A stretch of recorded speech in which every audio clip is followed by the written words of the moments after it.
Kau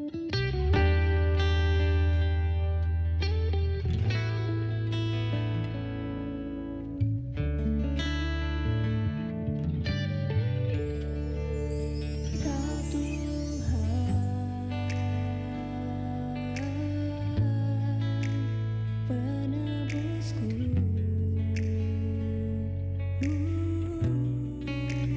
Roh Kudus,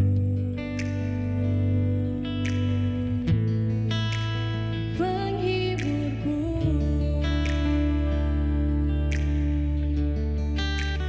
Kau Tuhan,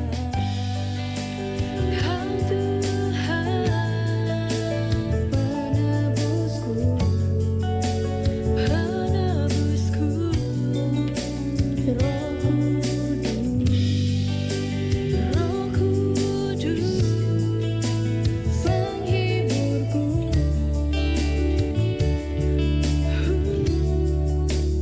Jamalah hatiku, curahkan Roh-Mu atasku, agar hidup ini kudus di hadapan takhta-Mu.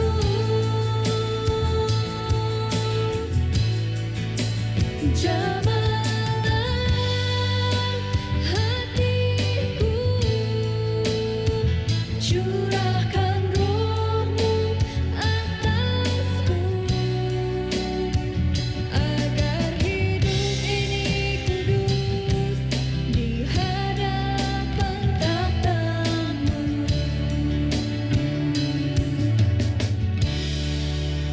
Kau Tuhan,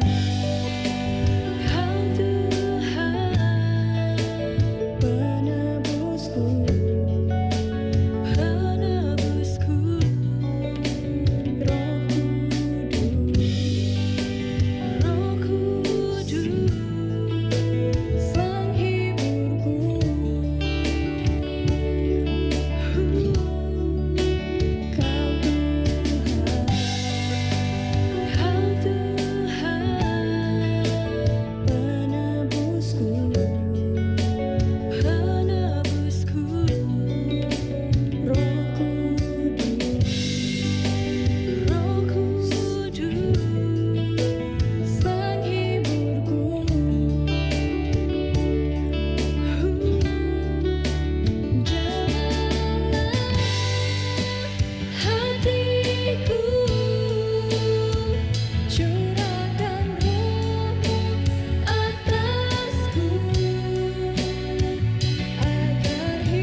Salam saudara, hari ini sekali lagi kita bertemu untuk mendengar bersama-sama firman Tuhan pada hari ini. Hari ini saya akan menyampaikan firman Tuhan yang saya petik, saya ambil dari kitab Matius, pasal yang ke-14 ayat 22 sampai 33. Firman Tuhan ini saya mengambil judulnya yang berbunyi demikian, kebimbangan membunuh ledakan iman.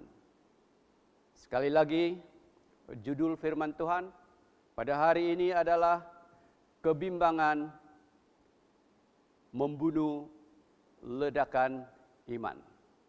Bukan kebimbangan membunuh iman, tetapi kebimbangan membunuh ledakan iman. Dalam bahasa Inggrisnya, anxiety kills the explosion of faith. Anxiety kills the explosion of faith. Mari saudara-saudara, saya bawa kita membaca firman Tuhan yang diambil dari Matius 14 ayat 22 sampai yang ke-33 ini. Saya membaca dalam terjemahan baru salinan bahasa Indonesia. Ayat 22 mulai, sesudah itu Yesus segera memerintahkan murid-muridnya naik ke perahu dan mendahuluinya ke seberang. Sementara itu, ia menyuruh orang banyak pulang. Dan setelah orang banyak itu disuruhnya pulang, Yesus naik ke atas bukit untuk berdoa seorang diri. Ketika hari sudah malam, ia sendirian di situ. Ayat 24, perahu murid-muridnya itu sudah berapa mil jauhnya dari pantai dan diombang-ambingkan gelombang karena angin sakal. Kira-kira jam 3 malam, datanglah Yesus kepada mereka berjalan di atas air. Ketika murid-muridnya melihat dia berjalan di atas air, mereka terkejut dan berseru, "Itu hantu!" Lalu berteriak-teriak karena takut. Tetapi segera Yesus berkata kepada mereka, "Tenanglah, aku ini, jangan takut." Ayat 28, lalu Petrus berseru dan menjawab dia, "Tuhan, apabila Engkau itu, suruhlah aku datang kepadamu berjalan di atas air." Kata Yesus, "Datanglah." Maka Petrus turun dari perahu dan berjalan di atas air, mendapatkan Yesus. Ayat 30, tetapi ketika dirasanya tiupan angin, takutlah ia dan mulai tenggelam. Lalu berteriak, "Tuhan, tolonglah aku." Segera Yesus mengulurkan tangannya, memegang dia dan berkata, "Hai orang yang kurang percaya, mengapa engkau bimbang? Hai orang yang kurang percaya, mengapa engkau bimbang?" Lalu mereka naik ke perahu dan angin pun redahlah. Ayat terakhir, dan orang-orang yang ada di perahu menyembah dia. Katanya, "Sesungguhnya engkau anak Allah." Mari kita berdoa bersama-sama. Bapa kami yang di dalam kerajaan surga, yang kami kenal di dalam anak-Mu yang tunggal Yesus Kristus, di dalam kesatuan Roh Kudus. Tuhan, terima kasih buat firman-Mu ini Tuhan. Singkapkanlah dan ungkapkanlah seluruh rahasia dan kebenaran firman ini untuk saya dan kami semua pada hari ini. Tuhan Yesus, sekalipun kami sudah membacanya Tuhan, Namun sejujurnya kami adalah manusia Tuhan yang hidup masih dalam daging. Tuhan Yesus, kami mengaku bahwa hidup ini ya Tuhan Yesus penuh kelemahan dan kesalahan dan dosa. Sedangkan firman-Mu ini Tuhan adalah terlalu kudus bagi kami semua. Tuhan, kami minta darah-Mu Yesus Kristus untuk menguduskan roh jiwa kami Tuhan. Sehingga Tuhan kami bersatu dan kami mengenal dan kami mengerti firman di dalam Matius pasal yang ke-14 ini Tuhan. Terpujilah nama-Mu Tuhan. Tuhan, kami tidak lupa Roh Kudus, haleluya, pada saat ini untuk membantu kami memberitahu segala rahasia-rahasia firman ini kepada kami semua. Terima kasih Tuhan, terpujilah nama-Mu. Kami berdoa, kami mengucap syukur semuanya ini dalam nama Bapa, dalam nama Anak dan Roh Kudus. Kami mengucap syukur dan berdoa. Semua yang percaya katakan amin. Amin. Firman Tuhan berkata bahwa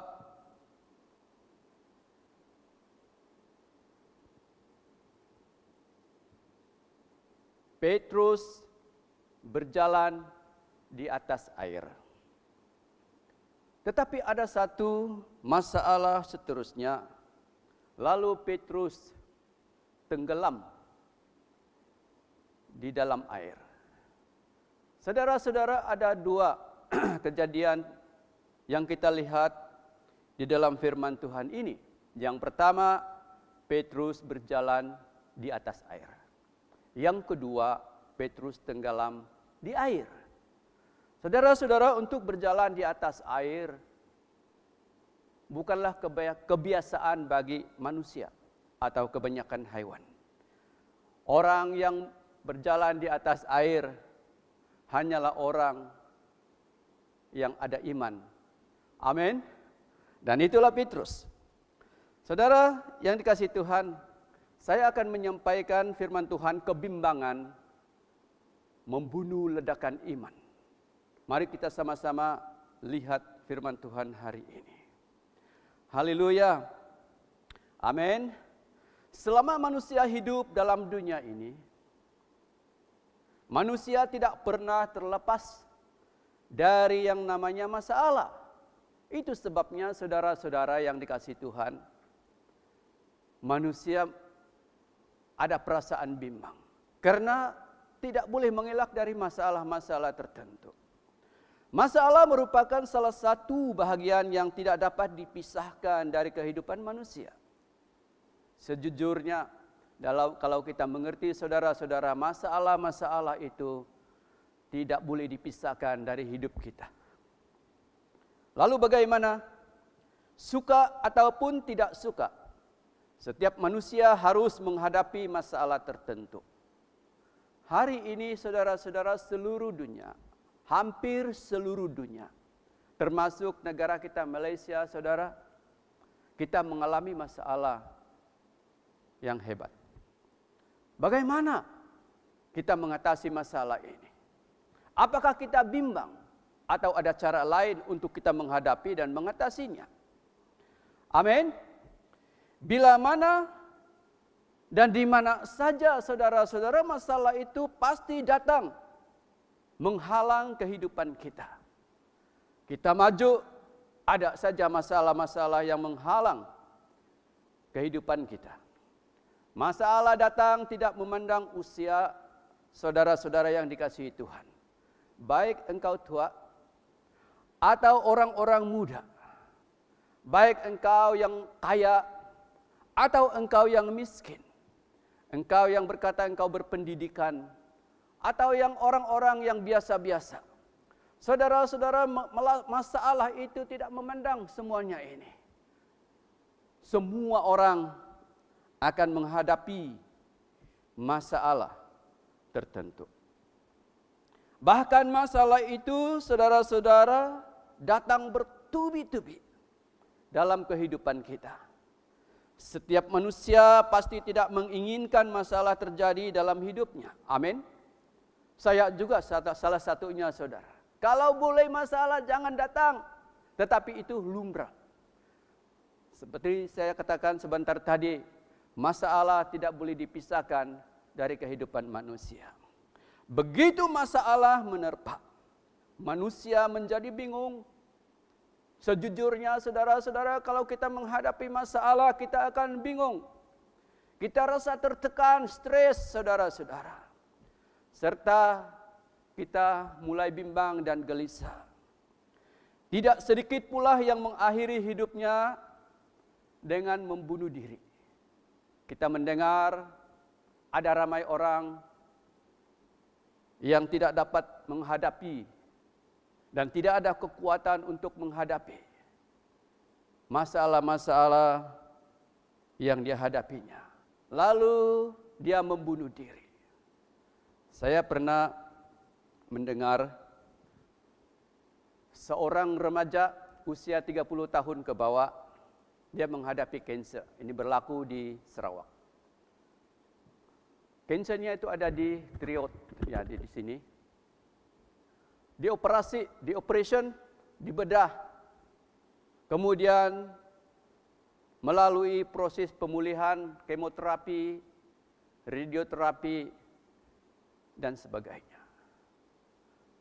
Kemudian begitulah rutinitasnya seterusnya. Saudara, kalau kamu pernah melihat orang yang punya kanser di sini yang sudah dibadah, maka dia tidak boleh makan di mulutnya. Dia tidak boleh bernafas melalui mulut. Semua melalui di lubang yang ada di sini. Itu amat sukar sekali. Satu waktu ketika keluarganya tidak berada bersama-sama dengan dia di bilik, karena dia tertekan, dia stres, saudara-saudara. Kemudian dia tidak berpikir panjang. Oh, dia cabut semua kabel-kabel yang ada di lehernya dan di badannya, di mana itu membantu kehidupannya sehari-hari.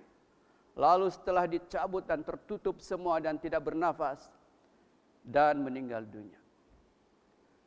Inilah lumrah kehidupan manusia, saudara, yang tidak boleh menerima dan tidak ada kekuatan untuk menghadapi masalah. Ada lagi, saya pernah berjumpa satu orang yang agak dewasa, lingkungan 40-30 tahun, menghadapi masalah yang sama, kanser yang sama, saudara-saudara. Sehingga orang yang kedua yang saya pernah jumpa ini, saudara-saudara, diberi kekuatan Tuhan. Diberi kekuatan Tuhan, saudara-saudara. Dia mencari kawannya yang percaya Tuhan, yaitu seorang gembala. Orang ini adalah orang Kalimantan, tetapi sudah menjadi warga negara Malaysia dan tinggal di Sabah. Saudara, setelah dioperasi atau dioperasi dan dibedahkannya, dibadah kansernya itu, kita tahu kalau kanser di sini dibadah dari sini, saudara-saudara, ya, dari atas telinga ini, kemudian sampai ke telinga ini, saudara-saudara, kemudian barulah dikasih buka besar-besar, kemudian dicabut semua, dikeluar semua, termasuklah saluran pernafasan, saluran pemakanan, dan getaran suara, peti suara itu. Maka orang-orang yang dibedah sedemikian tidak boleh lagi, ya, bernafas dari mulut karena sudah keluar saluran itu. Tidak boleh makan pada waktu tertentu sebelum penyembuhan. Dan tidak ada air liur yang keluar. Maka orang ini, saudara-saudara, sama dengan orang yang pertama tadi. Dia melalui proses penyembuhan, kemoterapi, radioterapi, dan segala macam. Oh, saudara-saudara, dia juga menghadapi, saudara-saudara, dia juga akan mau membunuh diri. Karena terlalu tertekan dengan masalah itu.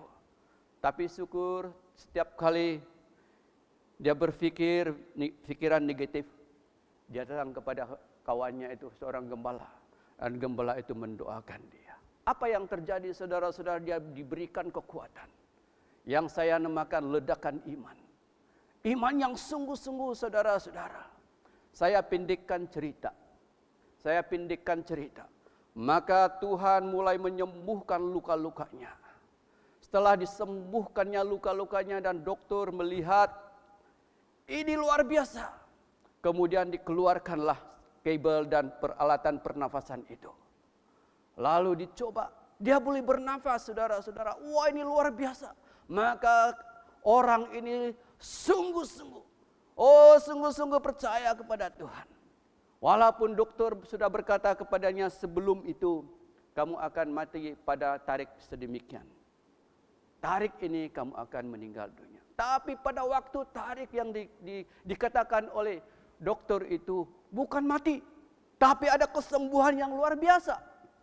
Tahun lalu saudara-saudara, dia pernah datang ke gereja kami dan berkhotbah di KBMJK. Dia berkhotbah saudara-saudara. Ini luar biasa. Orang yang sudah dioperasi saudara-saudara tidak mungkin bercakap, tapi dia boleh bercakap sampai dia berkhotbah. Lidahnya sudah dipotong. Betis suaranya sudah dikeluarkan. Saluran air liurnya sudah tidak ada lagi. Tapi luar biasa saudara-saudara. Lihat. Orang yang sungguh-sungguh percaya kepada Tuhan akan mengalami mukjizat yang luar biasa. Amin. Ini yang saya namakan ledakan iman. Yang mustahil tidak mustahil. Karena iman, ledakan iman tidak mustahil. Maka orang ini kemana-mana dia akan bersaksi kemuliaan Tuhan. Mungkin hari ini dia sedang berkhotbah tanpa lidah yang sempurna. Hari ini dia berkhotbah dengan suara yang kedengaran, sekalipun tidak ada peti suara di kerongkongnya, tapi Tuhan bagi suara. Haleluya. Inilah Tuhan kita saudara-saudara. Apabila kita memiliki ledakan iman yang sungguh-sungguh, maka ada mukjizat akan berlaku. Sebagaimana Petrus yang kita baca sebentar tadi. Di manakah ayatnya yang kita akan jumpa yang namanya ledakan iman? Ya, ledakan iman di mana kita jumpa itu? Kita jumpa di ayat yang ke-28.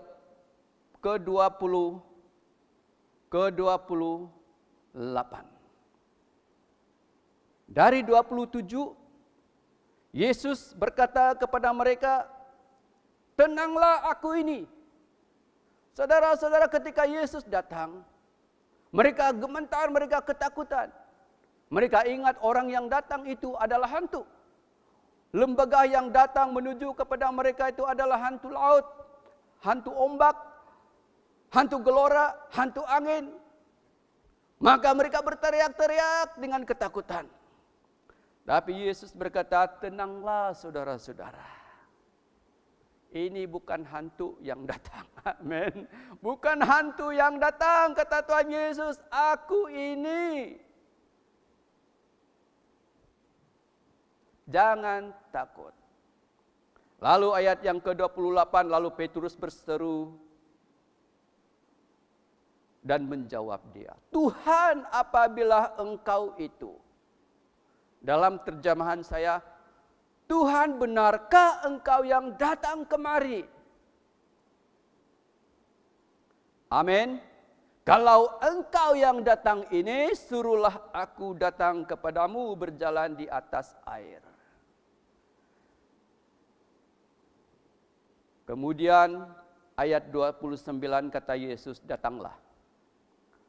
Saudara-saudara, kemudian terus maka Petrus turun di perahu dan berjalan di atas air. Ini yang saya namakan ledakan iman yang terjadi kepada Petrus.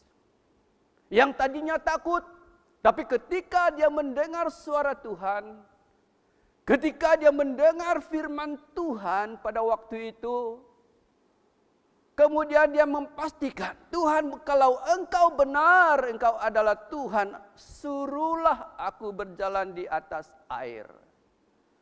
Saudara-saudara, kita tahu bahwa air itu bukanlah kebiasaan orang berjalan.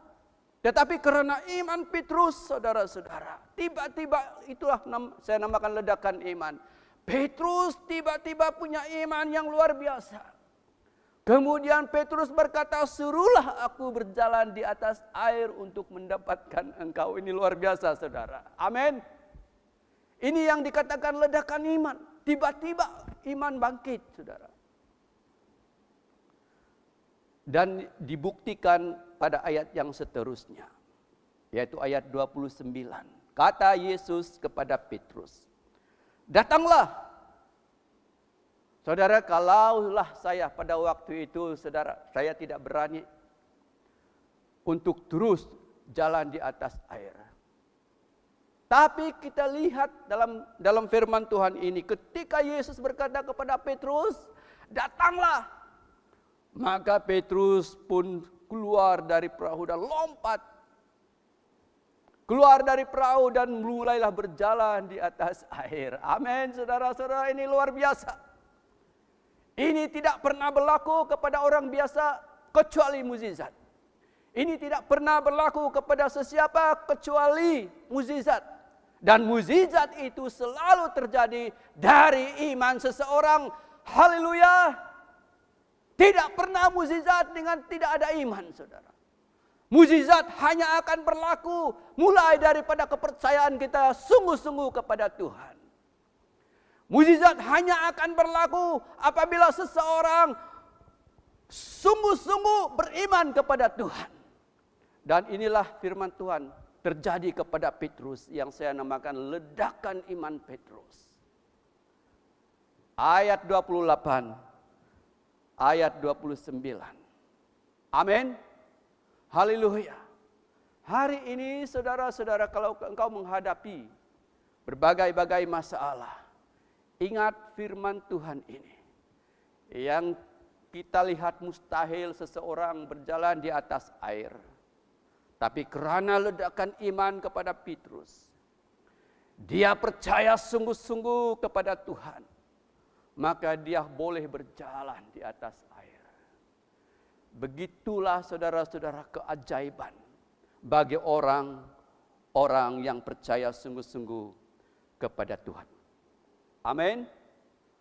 Namun saudara, di ayat yang ke-30, ayat yang ke-30, tiba-tiba saudara-saudara. Nah, inilah manusia. Yang saya katakan kebimbangan berlaku. Tiba-tiba saudara-saudara ada ayatnya di sini, tetapi ketika Petrus merasakan tiupan angin, takutlah ia dan mulai tenggelam. Lalu berteriak. Saya ulangi lagi ayat 30. Ketika dirasanya tiupan angin, takutlah Petrus dan mulai tenggelam. Lalu berteriak, Tuhan tolonglah aku. Ini yang saya namakan saudara-saudara adalah perasaan bimbang atau takut. Kenapa saudara-saudara? Saya rasakan perasaan bimbang dan takut. Karena ayat 31. Yesus sendiri berkata begini. Segera Yesus mengulurkan tangannya, memegang Petrus dan berkata kepada dia, hai orang yang kurang percaya, mengapa engkau bimbang? Saudara-saudara, dalam arti kata bahwa Yesus mencela Petrus yang tadinya iman yang sungguh-sungguh. Tapi ketika badai menerpa, angin menerpa dia, tiba-tiba dia merasa bimbang. Dan Yesus mencela perasaan Petrus, yaitu perasaan bimbang. Bukan bimbang itu saudara-saudara yang dia cela. Tapi kita lihat ayatnya. Hai orang yang kurang percaya. Yesus mencela orang yang kurang percaya kepada dia. Karena dari kurang percaya, dari takut masalah-masalah, maka barulah timbul perasaan bimbang, risau, gelisah. Saudara yang dikasihi Tuhan, kebimbangan membunuh ledakan iman. Saya tidak berkata kebimbangan membunuh iman, tidak. Saya berkata kebimbangan membunuh ledakan iman. Anxiety kills the explosion of faith. Amin. Amin, saudara-saudara. Haleluya. Yesus tidak pernah, saudara-saudara, bahkan dia mencela tiap kali dia berkata-kata. Tiap kali, saudara-saudara, dia berfirman. Dia mencela orang yang punya perasaan bimbang, gelisah. Memang kita sebagai manusia tidak lari daripada kebimbangan, dari gelisah, ketakutan dan sebagainya. Tapi Alkitab berkali-kali mengajar kepada orang percaya, bukan bimbang, bukan gelisah, bukan takut menghadapi masalah-masalah yang dihadapinya. Tetapi firman Tuhan berkata di dalam Matius pasal yang ke-6 ayat 6 sampai 13 atau seterusnya, dan banyak lagi firman-firman Tuhan lain di dalam Alkitab. Yang disuruh oleh Tuhan adalah berwaspada. Yang kedua berjaga-jaga. Yang ketiga, kuatkanlah imanmu. Pernah dikatakan oleh Yosua. Jadi ini yang Tuhan anjurkan. Bukan bimbang, bukan takut, bukan gelisah. Tapi berwaspadalah. Berjaga-jagalah. Kuatkan imanmu. Fokus kepada Tuhan. Amin. Haleluya. Puji Tuhan. 31 Matius 14. Segera Yesus mengulurkan tangannya, memegang tangan Petrus dan berkata, "Hai orang yang kurang percaya, mengapa engkau bimbang?" Perkataan yang sama yang Yesus ucapkan ini, perkataan juga itu diucapkan kepada saya dan saudara pada hari ini. Jangan bimbang, jangan gelisah, jangan ragu-ragu. Fokuskan imanmu kepada Tuhan. Lihat Kristus berdiri di hadapanmu. Dia adalah pertolongan kita, bukan kebimbangan, tetapi Kristus adalah pertolongan kita. Amin. Puji Tuhan. Puji Tuhan. Saudara, kalau kita perhatikan ayat demi ayat, mulai daripada 26 sampailah 31. Yang Kristus mencelah kepada Petrus dan juga rekan-rekannya yang berada di perahu itu. Mulai dari 26, saudara-saudara, mereka sudah ketahuan bahwa mereka adalah perasaan takut. Memanglah mereka takut pada ketika itu. Karena kalau kita membaca di dalam Markus 6, kemudian di Yohanes 6, kita dapati bahwa mereka dalam keadaan bahaya. Antara mati dan hidup. Karena dipukul oleh ombak yang besar. Karena ada ribut taufan yang sedang melanda mereka. Tetapi Yesus di sini, dia amat mencela Petrus dan rekan-rekannya ketika mereka menghadapi masalah. Dia katakan, "Hai orang yang kurang percaya, kenapa kamu bimbang?" Kristus tidak suka orang yang punya perasaan bimbang karena kurang percaya kepadanya. Amin, saudara-saudara. Kenapa saudara-saudara Kristus mencela perasaan bimbang? Kenapa Kristus mencela orang yang kurang percaya? Karena perasaan bimbang itu, saudara-saudara, tidak akan melepaskan engkau dari masalah. Perasaan bimbang tidak akan menyelesaikan 1 milimeter pun masalah saudara. Perasaan bimbang itu tidak akan membuat umurmu lebih panjang. Bahkan perasaan bimbang itu membuatkan engkau akan tenggelam dalam lautan masalah. Itulah terjadi kepada Petrus ketika dia bimbang. Maka dia mulai tenggelam di lautan yang sedang bergelora itu. Amin. Amin saudara-saudara. Ya, jangan bimbang. Karena kebimbangan membunuh ledakan iman semua. Sekali lagi, jangan bimbang. Jangan sekali-kali bimbang. Kalaupun sudah ada perasaan bimbang, lawanlah itu dengan ledakan imanmu. Karena imanmu itu ada. Karena imanmu itu adalah tertuju kepada Kristus. Ingat saudara-saudara, ketika Petrus dan rekan-rekannya ada masalah, Kristus tidak pernah membiarkan mereka. Alkitab berkata pada jam 3 mereka diombang-ambingkan. Pada jam 3 itu juga Kristus datang mendekati mereka. Dikatakan Kristus masuk ke dalam perahu dan redalah seluruh kawasan itu. Angin pun berhenti, badai pun berhenti, lautan bergelora pun berhenti, sehingga mereka berkata, wah, sungguh dia ini adalah anak Allah. Lalu mereka bersujud. Saudara yang dikasihi Tuhan, ketika kita menghadapi masalah apapun yang kita hadapi, Kristus ada dekat padamu.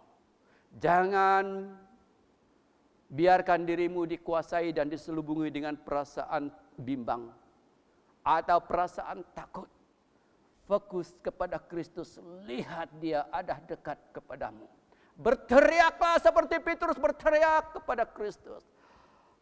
Tuhan, tolonglah aku. Segera Yesus menghulurkan tangannya dan menarik Petrus dari dalam air itu. Dan mereka berjalan bersama-sama. Bukankah saudara-saudara, Tuhan itu adalah sama. Dahulu, semalam, hari ini dan selama-lamanya Tuhan yang sama. Kalau dia menolong Petrus, dia juga menolong saudara dalam apapun yang kau hadapi pada saat ini. Haleluya. Maka jangan bimbang. Katakan di sebelah kiri kanan saudara-saudara, jangan bimbang. Amin. Jangan bimbang. Fokus pada Tuhan. Datang kepada Tuhan.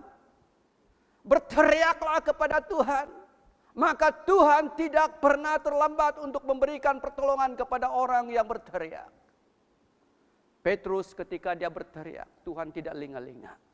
Petrus ketika dia berteriak meminta pertolongan kepada Tuhan, Tuhan tidak santai-santai.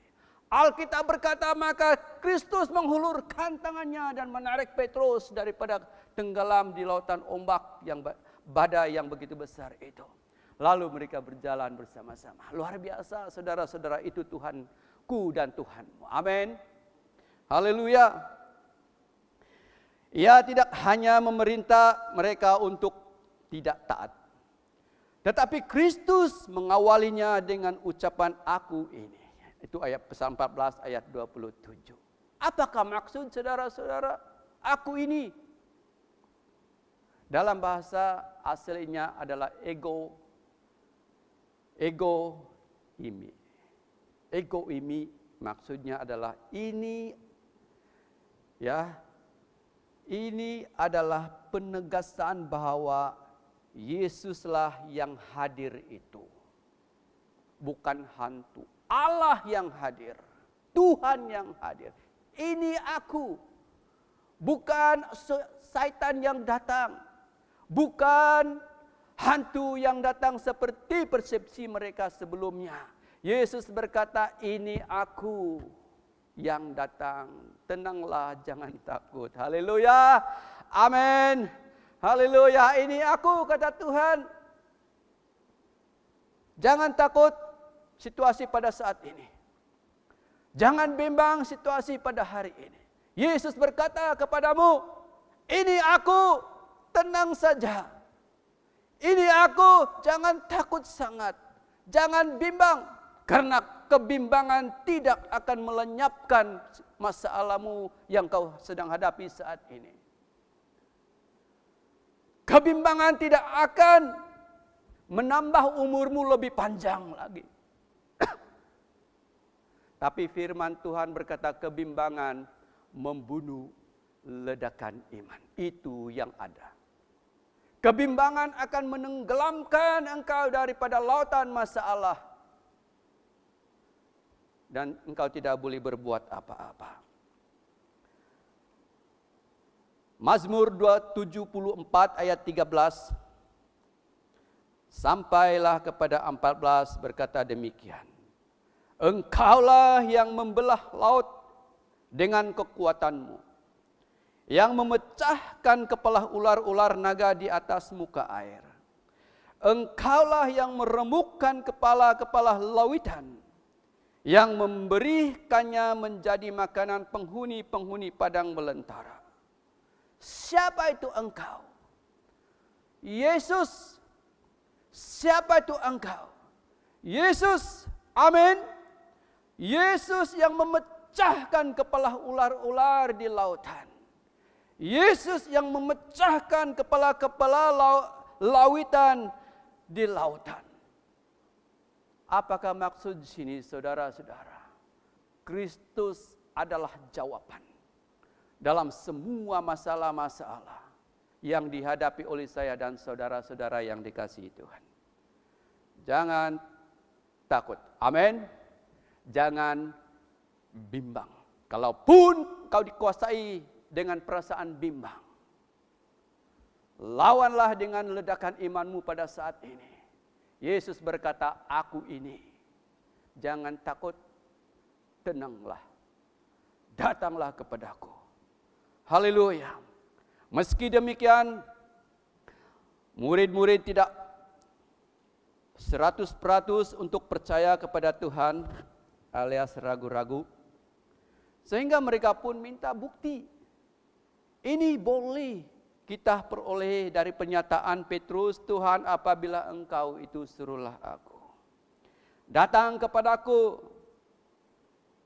berjalan di atas air. Petrus meminta bukti apakah dia itu benar-benar. Saudara yang dikasihi oleh Tuhan Yesus Kristus. Kadang-kadang kita pun demikian juga. Iman terumbang-ambing.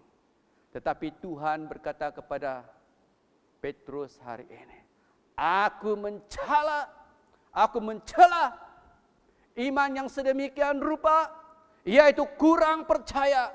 Karena kurang percaya itulah membuat engkau bimbang. Karena engkau bimbang, maka engkau tenggelam dalam lautan bergelora ini. Mujur saudara-saudara, Petrus bertobat sekali lagi. Maka ledakan iman sekali lagi muncul di dalam Petrus. Tuhan tolonglah aku. Maka segera, lihat saudara-saudara, setiap kali iman kita bersungguh-sungguh, setiap ledakan iman kita terjadi, Allah ada di situ memberikan pertolongan. Amin. Haleluya. Tetapi ketika dirasanya tiupan angin, takutlah ia dan mulai tenggelam, lalu berteriak, Tuhan tolonglah aku. Saudara, kita percaya Tuhan Yesus adalah juru selamat. Dia adalah jalan dan kebenaran dan hidup, sampai kita hafal itu. Dia adalah Tuhan yang penuh kuasa. Namun ketika kita menghadapi situasi sulit ataupun masalah melanda, krisis ataupun terpaan badai dan gelombang kehidupan, ada ramai orang mulai bimbang. Iman menjadi goyah dan bahkan ada yang mulai meragukan kuasa Tuhan. Resultnya ataupun akhirnya mulailah tenggelam ke lautan masalah. Lihat saudara-saudara, tiap kali ada kebimbangan, tiap kali ada keraguan-raguan, tiap kali kekurang percaya, ada masalah yang lebih besar. Bukan bukan menyelesaikan masalah, tetapi menambah masalah demi masalah demi masalah. Maka Kristus mencela dan amat tidak suka bagi orang yang kurang percaya, bahkan mulai bimbang dalam hidupnya. Seharusnya kita tidak perlu merasa sendiri, dan kita tidak perlu takut menghadapi gelombang kehidupan, karena Tuhan itu dekat dan mempedulikan kita. Amin. Bahkan firman Tuhan itu berkata begini, firman itu dekat padamu. Sesuai dengan cerita di dalam Matius 14 tadi, bahwa ketika perahu yang dihuni oleh Petrus dan rekan-rekannya, sebenarnya Yesus tidak jauh, dia ada dekat.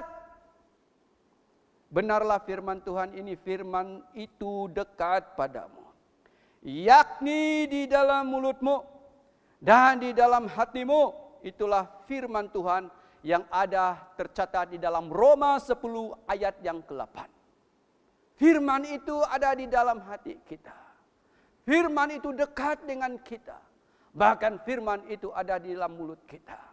Jangan ucapkan rasa kebimbangan, kurang takut. Ucapkanlah firman Tuhan. Ada amin? Ucapkan firman Tuhan, karena firman itu penuh berkuasa. Firman Tuhan itu adalah pertolongan bagi orang-orang yang menghadapi apapun masalah. Ketika Petrus mulai tenggelam, dia berkata, Tuhan tolonglah aku. Amin. Dia berteriak kepada firman itu. Siapakah firman itu? Yesus. Pada mulanya adalah firman. Dan firman itu bersama-sama dengan Allah.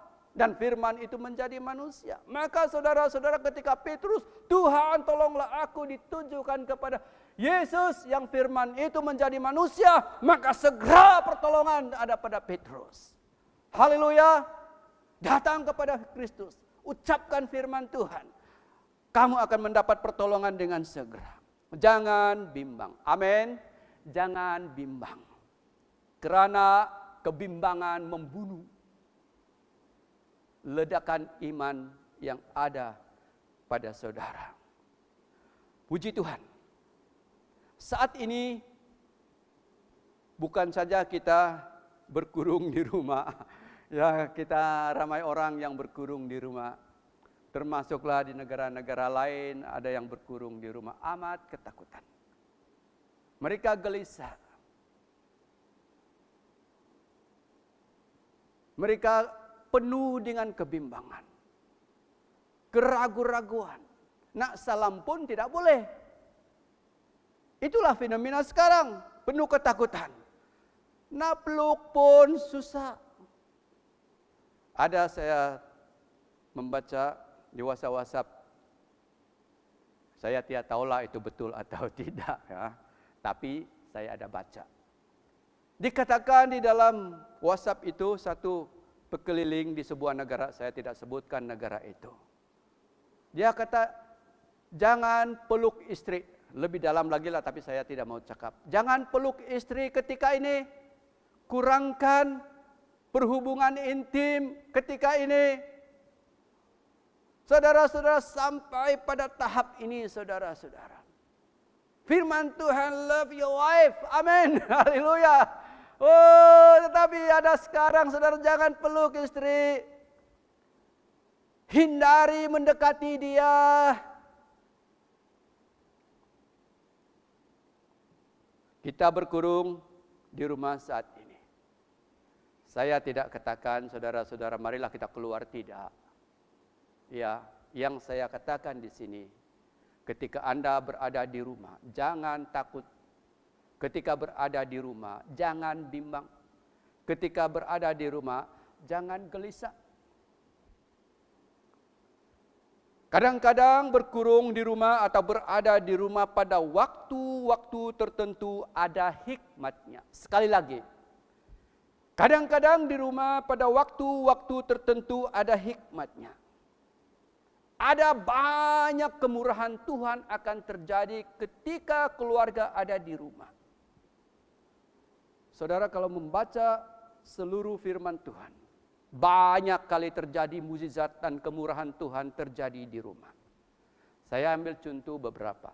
Ya, ada beberapa saja, tapi banyak sekali kemurahan, mukjizat terjadi ketika orang-orang berada di rumah.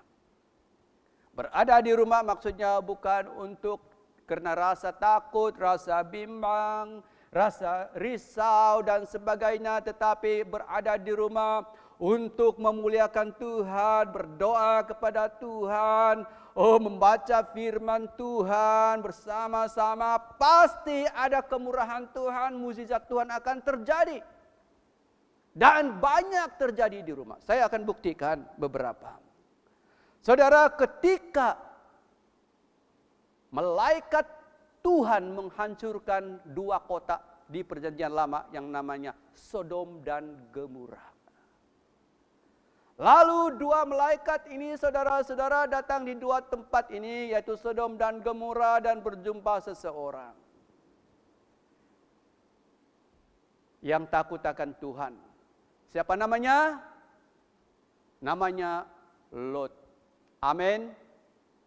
Di manakah Lot ketika malaikat Tuhan itu berjumpa dengan dia? Lot bukan di bait Allah. Lot bukan di mall. Lot bukan di mana-mana. Alkitab sudah mengatakan bahwa Lot ada di rumah. Bahkan Lot berkata kepada malaikat itu, tinggallah bersamaku pada malam hari ini. Ada di rumah saudara-saudara. Pertemuan Lot dengan malaikat adalah di dalam rumah. Amin. Ini mukjizat. Bagaimana malaikat bersama-sama dengan Lot? Karena Lot pada waktu itu berdoa kepada Tuhan. Amin. Yang kedua, apalagi yang ada di rumah, ada kemurahan, mukjizat, kemurahan Tuhan terjadi. Saya mau beritahu kepada kita semua. Di manakah Rasul Paulus menerima mukjizat kesembuhan matanya? Alkitab berkata dalam Kisah Para Rasul 9 ayat yang ke-17. Rasul Paulus disembuhkan matanya di dalam rumahnya ketika Ananias datang dan menumpangkan tangan. Bukan di bait Allah. Bukan di gereja, bukan di mall, bukan di mana-mana. Di rumah Paulus sedang berdoa karena matanya sudah buta, saudara-saudara. Dia memerlukan mukjizat pertolongan daripada Tuhan. Lalu dia berdoa sungguh-sungguh. Itu ada di rumah. Dan Tuhan mendengar doa Paulus ketika dia ada di rumah. Hantar Ananias berdoa kepada Paulus dan ada kesembuhan total. Itu di rumah. Maka saya katakan tadi, duduklah di rumah pada saat ini. Ambil waktu ini bersama keluarga untuk mencari Tuhan. Ambil waktu ini untuk berteriak kepada Tuhan, Tuhan dekat padamu. Amin. Apalagi saudara-saudara, ketika murid-murid Yesus dipenuhi oleh Roh Kudus, di manakah mereka berada? Amin. Di mana mereka dipenuhi Roh Kudus? Murid-murid Yesus dikatakan bukan di bait Allah, bukan di padang, bukan di mall, bukan di gereja, bukan tempat lain. Alkitab berkata, ketika mereka berkumpul di satu rumah, berdoa dan menantikan janji Tuhan, maka Roh Kudus memenuhi mereka. Bukankah ini satu mukjizat di rumah berlaku? Cari Tuhan ketika ini di rumah saudara-saudara. Haleluya. Lalu saudara, di manakah kita seharusnya ketika COVID-19 ini? Ya, di mana kita? Di rumah, amin. Ya, jangan kemana-mana, dia di rumah. Apa yang harus kita buat di rumah? Jujur saat ini saudara-saudara, saya bersyukur kepada Tuhan karena diizinkan Tuhan virus ini, yaitu COVID-19. Inilah waktunya saya, istri, dan anak-anak setiap malam jam 11 malam sampai 12 atau kadang-kadang lebih kami berdoa. Kami menyampaikan firman Tuhan. Kami diskus firman Tuhan setiap malam. Tiada malam yang kami tidak lakukan. Saudara-saudara, sungguh indah pemandangan, saudara-saudara. Kami melihat, saudara-saudara, ada banyak mukjizat anak kecil saya, saudara. Mulai bertanya-tanya tentang firman Tuhan, dan pertanyaannya itu luar biasa, pertanyaan orang dewasa. Itu adalah daripada urapan Roh Kudus. Amin.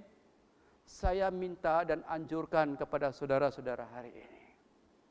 Ketika kita sedang berada di rumah ini, jangan menunggu tarik akhir. Tapi ambillah dan gunakanlah waktu ini untuk mencari Tuhan, berteriak-teriak kepada Tuhan. Tanpa bimbang, tanpa takut, tanpa risau. Cari pada Tuhan. Kobarkan imanmu kepada Tuhan Yesus. Bangkitkan imanmu kepada Tuhan Yesus. Yang saya namakan ledakan imanmu akan terjadi pada saat ini. Haleluya. Dan engkau akan melihat mukjizat. Ambil waktu pada saat ini untuk mencari Tuhan bersama-sama dengan keluargamu pada saat hari ini. Sebab itu jangan bimbang, karena kebimbangan itu akan hanya membunuh atau menenggelamkan ledakan imanmu. Hanya akan menenggelam kehidupan Anda di dalam lautan masalahmu. Engkau tidak akan keluar daripada masalah-masalah ini hanya karena engkau bimbang, memelihara kebimbanganmu. Tapi saya berkata, bahkan Yesus berkata, hai orang yang kurang percaya, kenapa engkau bimbang? Datanglah kepadaku, aku ini jangan takut, tenang saja. Aku akan masuk dalam kehidupanmu. Lalu Yesus masuk dalam kehidupan murid-murid Yesus. Redalah angin, redalah ombak yang bergelora, dan mereka bersyukur terselamat daripada masalah. Haleluya. Amin. Haleluya. Amin. Inilah saudara-saudara yang saya mau sampaikan pada hari ini. Ledakan iman menambahkan semangat hidupmu dan memunculkan banyak mukjizat-mukjizat yang akan berlaku dalam hidupmu. Memunculkan banyak mukjizat-mukjizat yang akan berlaku dalam rumah tanggamu. Oh, akan berlaku di gereja dan akan berlaku di komunitas. Karena Kristus adalah Tuhan, Kristus adalah Raja, Kristus penguasa mutlak dan berdaulat dalam segala sesuatu. Saudara yang dikasihi Tuhan, masalah terbesar gereja saat ini adalah masalah kebimbangan. Perkara ini sering tidak disadari oleh orang-orang percaya. Di suatu sisi mereka berkata, kami percaya kepada Tuhan. Tetapi di sisi lain ketika dalam kesukaran hidup mereka mulai dikuasai kebimbangan yang luar biasa sehingga Tuhan tidak menjadi apa-apa dan berkuasa dalam hidup mereka. Haleluya. Amin. Yakobus 1 ayat 6 sampai 8 dikatakan begini, saudara-saudara. Janji Tuhan bahwa diberkatilah orang yang mengandalkannya. Firman Tuhan berkata, diberkatilah orang yang mengandalkan Tuhan. Yakobus 1:6 sampai 8. Maka saya sarankan, saya tentang saudara, saat-saat yang sukar ini, jangan rasa gelisah, jangan takut, jangan bimbang. Amin. Tapi berfokuslah kepada Tuhan. Yesus, maka saudara akan dapat berjalan di atas lautan masalah ini. Engkau tidak akan ditenggelam dengan lautan masalah ini kalau engkau berfokus kepada Tuhan. Engkau akan berjalan di atas masalah ini. Dengan penuh kemenangan, mukjizat-mukjizat akan terjadi. Yesus sudah mengalahkan seluruh penderitaan kita di kayu salib. Dan maut pun Dia telah kalahkan. Itu ada di dalam firman Tuhan. Dia dibangkitkan pada hari yang ketiga. Dan Yesus berkata, "Hai maut, di manakah sengatmu?" Apakah maksud Kristus, "Hai maut, di manakah sengatmu"? Ini membuktikan bahwa maut tidak ada lagi kuasa atas diri kita. Hanya bahagian kita berfokus pada Tuhan, bukan berfokus pada keresahan, kebimbangan. Hanya bahagian kita berteriak kepada Tuhan karena Tuhan dekat pada kita. Sebagaimana Petrus lakukan ketika dia tenggelam di air itu. "Tuhan, tolonglah aku." Firman Tuhan berkata, maka tangan Kristus menarik dia dari dalam air. Lalu berjalan bersama-sama. Bukankah ini lebih baik, lebih indah kita lakukan pada saat-saat ini? Oh, terima kasih Tuhan. Dia bangkit pada hari yang ketiga. Dan dia berkata, "Hai maut, di manakah sengatmu?" Saudara yang dikasihi Tuhan, tetaplah berfokus pada Yesus sebab dia adalah Allah yang selalu setia. Sekali lagi berfokus pada Tuhan. Dia Allah yang setia. Dia tidak pernah jauh, dia selalu dekat kepadamu. Dia tidak pernah terlambat memberikan pertolongan. Dia selalu ada pada tepat waktunya. Amin. Akhirnya, saya mengakhiri khotbah saya pada hari ini. Saya mulakan, jangan bimbang. Amin. Kenapa jangan bimbang? Karena kebimbangan tidak akan menyelesaikan masalah. Sekali lagi, kebimbangan tak akan menyelesaikan masalahmu. Kebimbangan tidak akan menambah umurmu, saudara-saudara. Tapi kebimbangan hanyalah menenggelamkan kita dari lautan masalah. Kebimbangan hanya menghancurkan ledakan iman kita. Saudara yang dikasihi Tuhan Yesus, fokuslah kepada Yesus. Amin. Alkitab berkata, doa orang yang benar sangat besar kuasanya. Fokus pada Tuhan.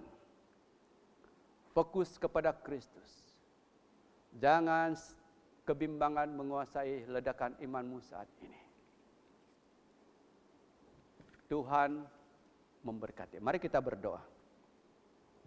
Bapa kami, terima kasih kepada firman-Mu yang Kau ajar, yang hamba-Mu ajar baru tadi. Firman-Mu sudah disampaikan. Dan biarlah firman ini menjadi benih di dalam hati kami. Menjadi pohon dan berbuah. Dan menguasai kehidupan kami. Yaitu anugerah Tuhan. Kemurahan Tuhan. Kebenaran Tuhan. Pertolongan Tuhan. Engkau mencelah orang yang kurang percaya. Engkau mencelah orang yang dikuasai hidupnya oleh perasaan atau kebimbangan. Tapi hari ini Tuhan ampuni kami. Karena perasaan bimbang itu sama juga dengan tidak kurang percaya kepada Engkau. Tapi hari ini ampuni hamba-Mu, ampuni kami semua. Engkau tidak pernah terlambat memberi pertolongan kepada orang-orang yang berseru kepadamu. Saudara-saudara yang dikasihi Tuhan, yang ada di sini dan ada di luar di sana. Marilah kita berdoa. Marilah kita bertindak. Mari bertindak sesuai dengan firman Tuhan hari ini. Kobarkan imanmu. Bangkitkan imanmu. Yang saya namakan ledakan iman saat-saat ini. Ini waktu semua manusia. Bahkan saudara memerlukan ledakan iman yang sungguh-sungguh. Kalau tidak kita akan ditenggelami daripada lautan masalah. Syukur kepada Tuhan. Tuhan menegur dan menghajar kita pada hari ini. Kebimbangan akan memusnahkan, menghancurkan ledakan iman seseorang. Hari ini Tuhan Yesus, kami akan singkirkan perasaan bimbang. Kami akan singkirkan ketakutan. Kami akan singkirkan yang namanya kegelisahan. Dan kami berdoa Tuhan, iman yang baru yang selalu berfokus kepada Kristus. Terpujilah nama-Mu Tuhan. Engkau adalah Tuhan kami. Engkau juru selamat kami. Engkau adalah Allah kami. Engkau yang berkuasa atas hidup kami. Engkau yang berdaulat atas hidup kami. Terpujilah nama-Mu Tuhan. Kami tidak lupa berdoa ya Tuhan Yesus. Oh orang-orang yang sedang gelisah di luar sana ya Tuhan. Tuhan, hanyalah Engkau menjadi pertolongan pada saat ini Tuhan. Oh Engkaulah menjadi pertolongan ya Tuhan Yesus. Oh terpujilah nama-Mu. Saya serahkan Tuhan jemaat-Mu. Saya serahkan bagi bangsa ini Tuhan yang sedang kebimbangan. Tuhan, hanya Engkau menjadi jawaban yang sesungguhnya. Engkau tidak pernah jauh daripada orang yang berseru-seru dan berteriak. Ketika kami berteriak kepada Engkau, Engkau akan menghulurkan tangan-Mu dan memberikan pertolongan saat ini Tuhan. Terima kasih Tuhan, kami memiliki Tuhan seperti Engkau. Oh terima kasih, terima kasih. Kami berdoa semuanya ini hanya di dalam nama Bapa, hanya di dalam nama Anak dan Roh Kudus. Kami mengucap syukur dan berdoa. Yang percaya berkata amin. Yang percaya berkata amin. Tuhan memberkati. God bless you.